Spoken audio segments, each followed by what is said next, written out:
Before the world called him Holy Father, he was just Robert, a quiet young man from Chicago with a heart that beat like a question. Why am I here? What does it mean to belong to God? He wasn't drawn to religion by thunder or visions. It wasn't fear that pulled him into the church, it was hunger. An aching, restless longing for truth, for meaning, for something that could quench the thirst deep within.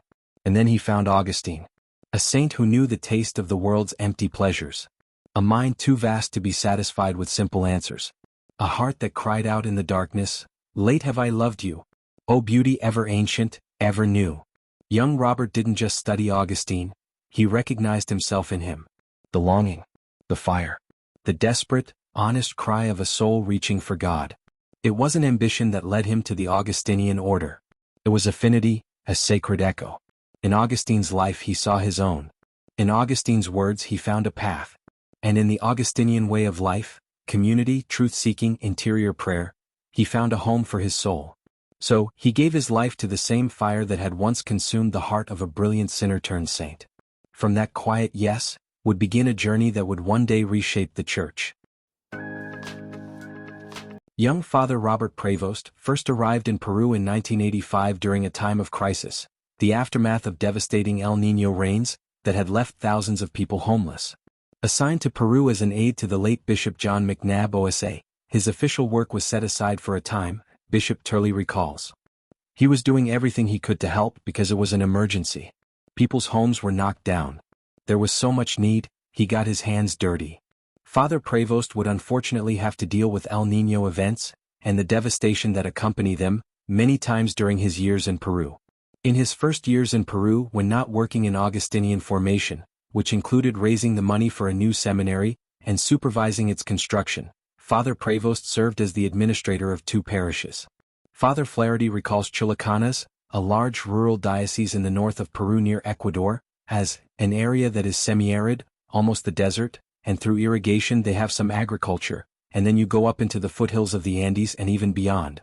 Father Prevost's work brought him into regular contact with campesino and indigenous communities of great poverty, but also deep spirituality, according to Father Flaherty. It's an area where you really know the poor.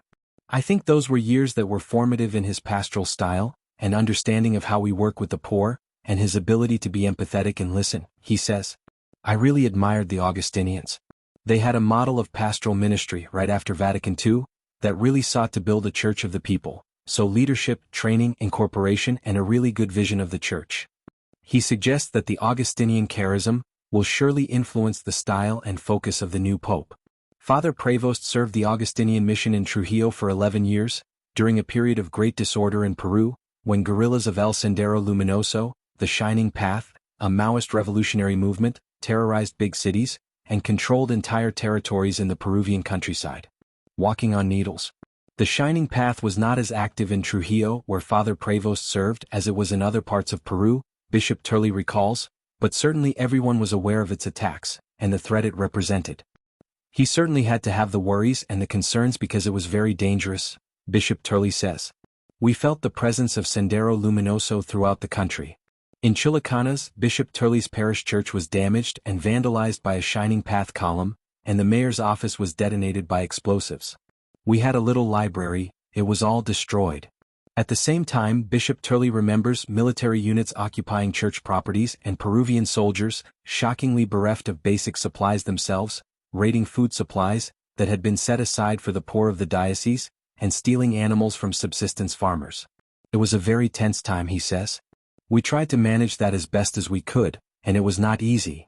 It was walking on needles. You didn't know sometimes who you were talking to. People didn't trust each other. They didn't know who were informants for the government, or informants for the Sendero Luminoso. So people were afraid to talk, people were afraid to express themselves. The church found itself in a mediating role. During the years of the Shining Path's rampage, he remembers serving the poor and the collateral victims of the violence, caught between the Peruvian military's brutal efforts to suppress the Shining Path and the ruthless violence of the Maoist guerrillas. Bishop Turley agrees that experience could be part of the reason Cardinal Prevost elected to become another Leo, perhaps recalling Leo XIV's efforts to position the church as a third way, between the oppression of capitalists and the revolutionary impulses of European socialist factions. In Peru, Father Prevost wasn't the American priest. He was Padre Roberto. He listened more than he spoke. He shared meals with the poor. He visited the sick, celebrated the sacraments in makeshift chapels, and wept with families who had lost everything. He learned Quechua, the language of the indigenous people, along with fluent Spanish, so that his ministry could speak not just to the ears, but to the hearts of the people. He helped build schools, clinics, and chapels, not just with money but with his own hands. He didn't work for the poor. He worked with them. His mission was not charity. It was solidarity. By the early 2000s he was appointed regional superior of the Augustinian missions in Peru, and later Bishop of Chiclayo. In these roles he became a voice for justice. When reports of clergy abuse and corruption surfaced in Peru, many bishops remained silent. But not Bishop Prevost. He launched investigations, removed guilty clergy from ministry, and met face-to-face with victims, often weeping with them and begging their forgiveness on behalf of the Church. He gained a reputation as one of the few bishops willing to speak truth to power, both within and outside ecclesial walls. He didn't just serve, he restructured. He reformed diocesan governance in Chiclayo to be more transparent and participatory, empowering local clergy and laity alike.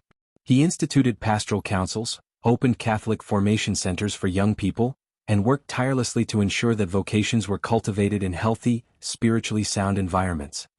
His motto was simple: if we do not live among the people, we do not belong in their sanctuary.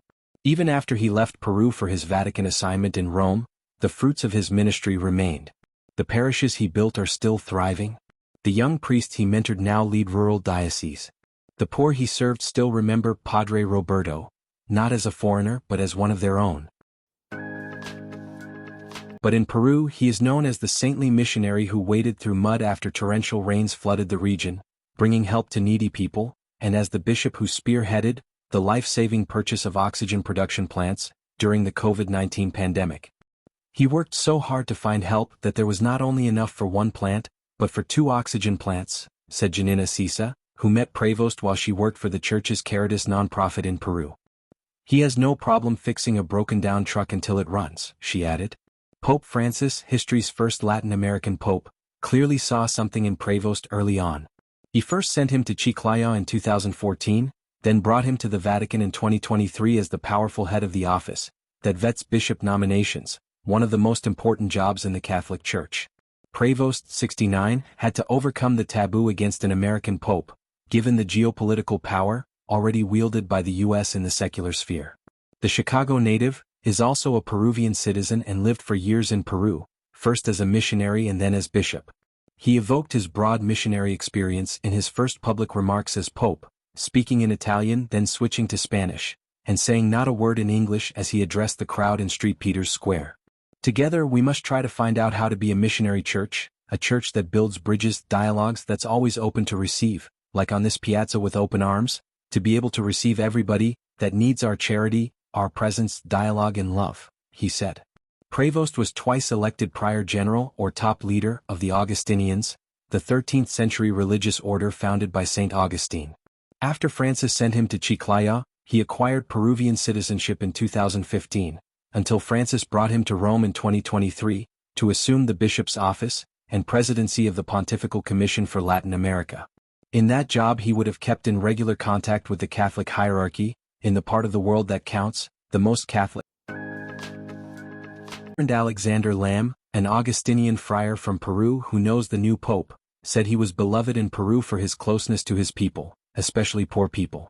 He said he was a champion of social justice issues and environmental stewardship. Even the bishops of Peru called him the saint of the North, and he had time for everyone, Lamb said in an interview with the Associated Press in Rome.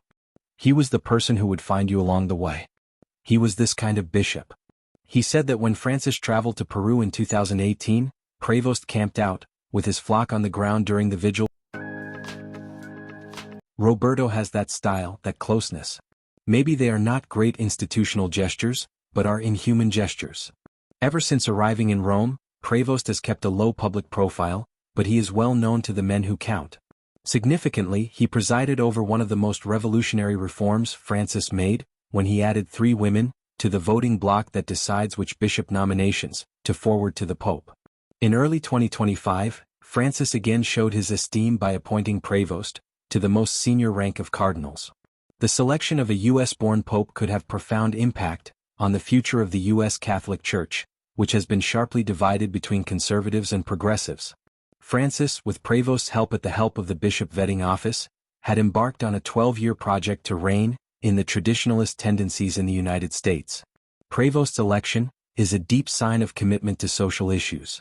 I think it is going to be exciting to see a different kind of American Catholicism in Rome, said Natalia Imperatori, a professor of religious studies at Manhattan University in New York City.